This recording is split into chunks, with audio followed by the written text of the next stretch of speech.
अभी हम लोग पढ़ेंगे प्लास्टिक्स के कुछ हार्मफुल इफ़ेक्ट्स, जो कि आप लोग चैप्टर में पढ़ चुके हैं एक बार। तो चलिए एक बार और हम लोग पढ़ लेते हैं इस पिक्चर को देखते हुए।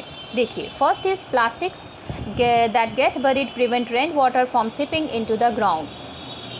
प्लास्टिक्स को जो घर घर से एरियाज़ डिफरेंट एरियाज से कलेक्ट करने के बाद एक सर्टेन एरिया पे इसको लाया जाता है, इसको दफनाया भी जाता है। तो देखिए, जितने एरिया तक इन प्लास्टिक्स के मटेरियल्स को, डिफरेंट कैटेगरीज़ के जो मटेरियल्स आप लोग देख रहे हैं यहाँ पे, इन्हें दफनाया जाएगा अगर, तो यहाँ पे क्या हो जाएगा, उतना एरिया पूरी तरह से ब्लॉक हो जाएगी। इट मीन्स रेन वाटर जो है, बारिश के जो वाटर पानी जो है, ये सिपिंग करते हुए डिप अंडर तक नहीं जा पाएगा। और अंदर तक अगर कि अंडर द सॉइल, जिस तरीके से ये सिपिंग करते हुए, चूते हुए नीचे जाता है, सॉइल के लेयर्स को पास करते हुए ग्राउंड वाटर में मिक्स होता है, इससे क्या होता है, ग्राउंड वाटर का लेवल बढ़ता है, क्योंकि हम लोग उसी ग्राउंड वाटर को तो यूज़ करते हैं, है ना, ऊपर ला करके डिफरेंट वेज में।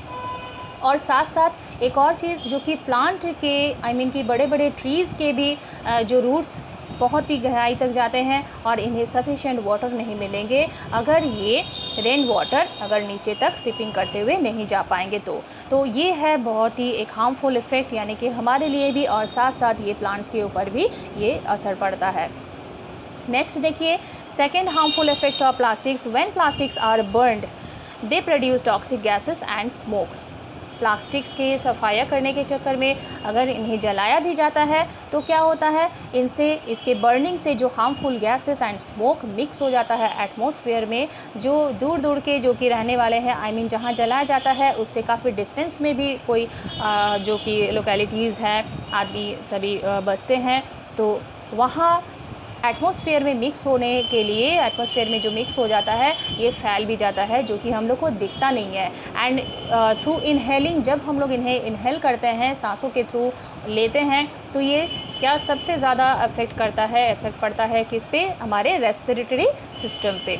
तो रेस्पिरेटरी सिस्टम पे इतना बुरा असर भी पड़ता है जिसकी वजह से आदमी का मौत भी हो सकता है। तो देखिए कितना ये हार्मफुल होता है प्लास्टिक्स के से, जो कि बर्निंग करने के बाद जो गैसेस प्रोड्यूस होता है। नेक्स्ट है, plastics dumped in water bodies pose a threat to aquatic life as toxic substances present in them can cause reproductive failure in fish and other aquatic organisms।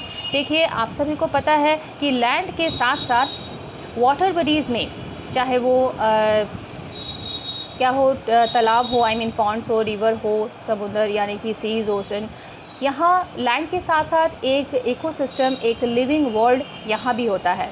ठीक है, तो यहाँ पे अगर इस तरीके से ढेर सारे गार्बेजेस को वाटर बॉडीज़ में थ्रो किया जाएगा तो यहाँ खास करके एक्वाटिक एनिमल्स के रिप्रोडक्टिव सिस्टम में इफ़ेक्ट पड़ता है। ठीक है, तो हमें यहाँ पे यानी कि कोई भी वाटर बॉडीज़ में इन्हें थ्रो नहीं करना चाहिए। Fourth one is most plastics waste end up littering roadsides and form ugly dumps that harbor many disease causing organisms। Road side में हम लोग तो अक्सर देखते ही हैं, कितनी सारे कचरे के ढेर, गार्बेज के जो ढेर लगे हुए रहते हैं। म्यूनसिपैलिटी बार बार जो है इन्हें कलेक्ट करते करते थक जाते हैं, लेकिन आदमी थ्रो करते करते थकते नहीं है, इतने सारे गार्बेज का जो है ढेर बना देते हैं।